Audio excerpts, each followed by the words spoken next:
9ই April যে নির্বাচন, এই নির্বাচনটা সারা বাংলাদেশের জন্য একটা ব্যতিক্রম ধর্মের নির্বাচন। আপনারা জানেন শেরপুর 3 আসনের ইতিপূর্বে যিনি প্রার্থী ছিলেন মরহুম আলহাজ নুরুজ্জামান বাদল ভাই, আমি ওনার আপন ছোট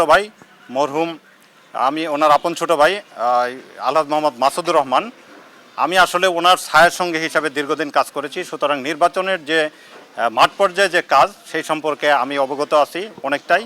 তো আগামী যে নির্বাচন, আমি আশা করছি যে নির্বাচন অত্যন্ত সুষ্ঠু হবে এবং আমি ব্যক্তিগতভাবে আশাবাদী যে বাদল ভাইয়ের যে মাঠ ছিল সেই মাঠটা আমি ইনশাল্লাহ ধরে রাখতে পারবো এবং 100% যে জয় হবে এটা আমি পুরোপুরি আশা করি, আল্লাহ যদি রহম করে। আমরা এই নির্বাচনে আশা করছি প্রত্যেক দলের কাছেই আমাদের আহ্বান যে তারা পর্যাপ্ত ভোটারদেরকে ভোট কেন্দ্রে নিয়ে আসবেন এবং আমরা ভোটারদেরকে এই মেসেজ দিচ্ছি যে আগামী 9ই এপ্রিল যে নির্বাচনটি অনুষ্ঠিত হবে সেটি অত্যন্ত নিরপেক্ষভাবে এবং অবাধ নিরপেক্ষ সুষ্ঠুভাবে হবে।